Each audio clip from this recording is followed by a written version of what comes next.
Alana Valtai. Yeah, I don't know. She can be a little difficult to like sometimes. Okay, so let's talk about The Waking Land.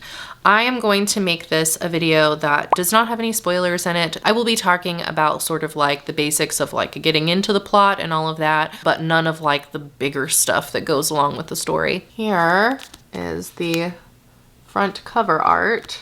I'm always a sucker for a book with a cool cover. In The Waking Land, our story is going to follow Alana Valtai. I'm going to go ahead and give you this warning right now. I'm probably going to butcher these names and how Callie Bates intended for them to be said, but this is how I said the names inside of my head as I was reading, so I'm just gonna roll with it. Anyways, so Alana Valtai, she's our main character. She is a young woman who is from a place called Caris, but she was taken away from her family for political reasons when she was just 5 years old. And that is actually how the book opens. You read exactly what happens when she was 5, when she was taken. Also, I really love a good map, and this book does have a map in the front of it. So I will go ahead and show you so that you can see the lands that we're talking about here. So here we've got Caris and Erin, and then over here we have Tainan, and these are the places that we will be talking about throughout the book. Really with the main focus being on Caris and Erin. Those are the two major players here. So she was actually taken by the king, who is named Antoine Erlay, and she has been raised in the palace of Erin her entire life under the control of the Erlay family. And this is all happening against this political backdrop where there is the Empire of Pallidus, and they have come in and they have conquered the nations of Erin and Caris. And so they are sort of the empire that is in control and over everything. Caris has really tried to rebel several times from this Palladesian rule, but Erin has accepted the Palladesian customs and rule as their own. The Caresians, the people of Caris, they're very much like tied to the land. Some of them, the ones that live in the mountains, even follow what's called the old ways. And their culture is very much tied to magic and the magic of the land. Pallidus, though, the empire that's over all of them, has actually banned magic and says that it's dangerous and it displeases their gods. And so magic is not allowed. If you are found to be someone who is a witch, then you are taken, you are tortured, and you are never seen or heard from again.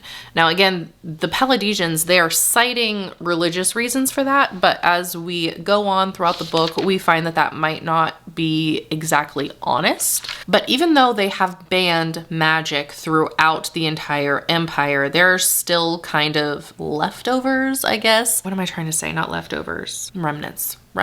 There are still some remnants of their magical heritage all throughout the kingdom, specifically what are called stone circles, which are always found on a hilltop near one of the larger cities. And they are all throughout both Caris and Erin. However, people are completely forbidden to go up to those stone circles. So that's kind of like part of the backstory of what's going on when we meet Alana, and she is living in Lone, which is the capital city of Erin. So in Erin, the Caresians are really looked down upon. The propaganda of the time is really that they are filthy and uneducated. And even Alana, our Caresian main character, she really sees it that way because she's been raised by the Erlay this entire time. The Erlay are the royal family of Erin, and so she's been trained by all of their tutors. She has learned history their way, and she sees the Caresians as being less than, as being filthy. She hates that she's even associated with being a Caresian. She really sees herself as being more a Rainey instead. Honestly, just overall, she has a major case of Stockholm Syndrome. I would say especially with King Antoine. He is literally the one who held a to her head when she was 5 years old and took her from her parents. But yeah, I love that guy. She really sees him as more of her father figure than her actual father. There's a whole lot of issues there. She really blames him for a lot throughout her life. There was a more recent rebellion that he was the leader of, and that was the whole reason why she was actually taken in the first place. And during the whole scene when she's being taken, he allows it to happen instead of stepping in and offering up himself instead. And she also has a lot of resentment because he never came for her. He never came to find her or rescue her from the Erle. So there's all of that. Meanwhile, Antoine, the king who took her when she was 5, he really treats her like his own daughter. He has a daughter named Lois, who's the worst, by the way. Actually, probably second worst. But he doesn't actually seem to have much closeness with his own daughter, but he does a lot of things with Alanna. They talk very frequently. He really provides everything that she needs, as well as lots of things that she wants. He encourages her in her dreams. He takes her out shooting with him.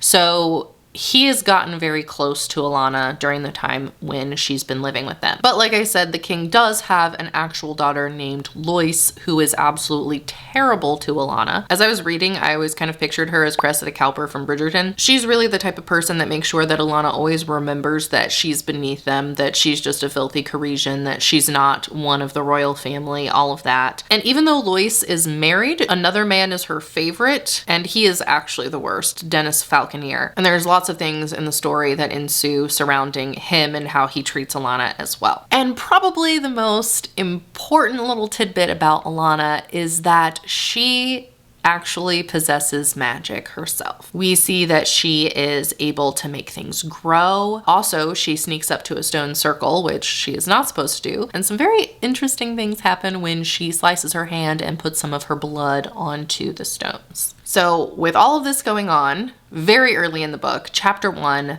the king, Antoine, is poisoned. And that is what really sets the entire story into motion.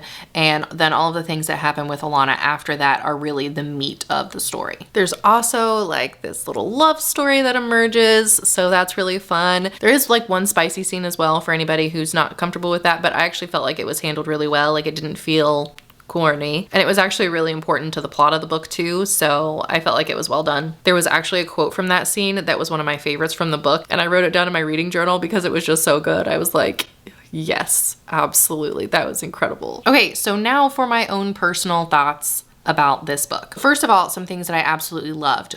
The world building. I really enjoyed the whole setup of this world that we find ourselves in, and the tension with Karis and Aaron and the Empire and all of that.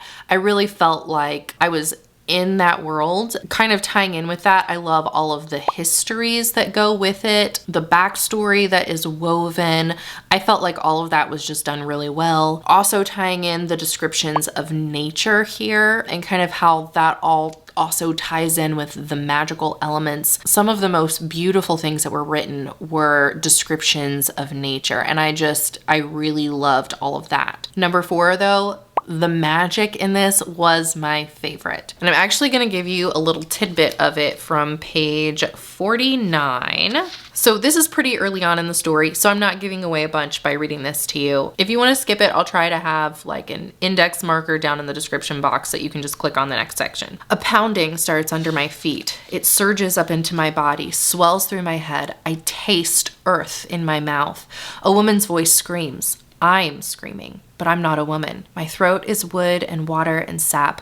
I'm green and bruised and rocky, and I'm angry. So angry. The garden bursts alive. A man screams as a rhododendron flings him to the earth. Another gasps as tree roots trip him up, and another as the very ground begins to shift and quake under our feet. I'm gasping, fighting down another scream.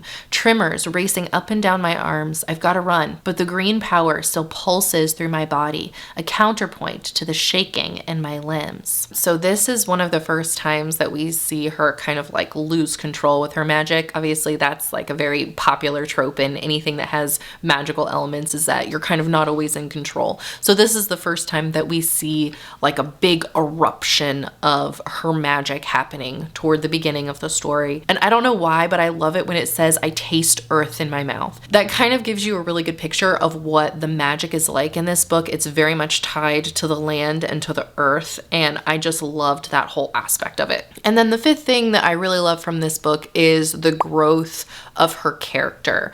However, that is going to bring me to the things that I absolutely just didn't like about this book. In general, I'm okay with insufferable characters, but I'm okay with them if they're well written.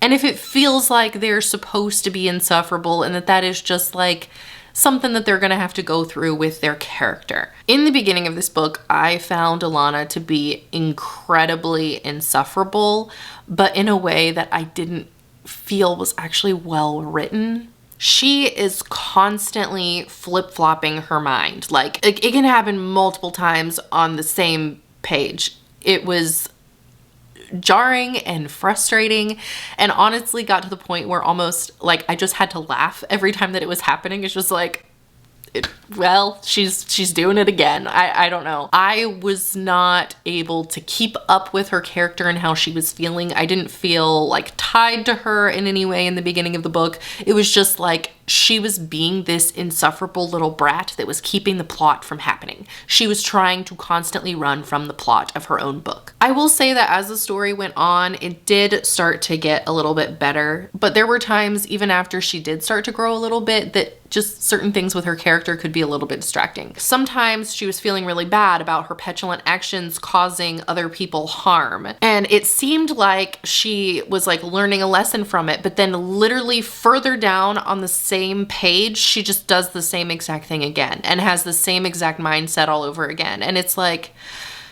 how thick are you exactly? And that was another problem. It was like sometimes it felt like she was just so thick that she had to be shown things over and over and over again from different angles every time before she kind of got past whatever issue she was having. And it's like in your brain as the reader, you're going like, girl, come on. And then other times it was like a single, very poorly described look from another character suddenly gave her all this insight. And she would somehow then connect all these mental dots while the reader was still left in the dark as to what in the world was going on. It just felt really inconsistent. I did not like the way that her character was written. And I didn't feel that way about all of the characters. Most of the other characters I felt like were fine, but like as a lead character, I was having a really hard time identifying with her and caring about how she felt in general. Overall, I would say that I ended up enjoying the story that was being told to us. It wasn't like life-changing or anything, but it was a fun story. You know, it's one where you're going on a quest and you're kind of solving this puzzle along the way of what is really going on here. And so overall, it was fun. The main unfortunate part was just not necessarily enjoying the main character. And the way that she was written kind of really knocked down my overall star rating. So I ended up giving this one 3.5 stars. I know that that's the same thing that I gave to Wicked. I promise I don't rate everything at 3.5 stars. There are 2 more books in this series. I'm not exactly sure that I want to read it, at least for right now. Alana and I are on a break, but that's all that I have to say about that for today. You guys have a good one and happy reading. Bye.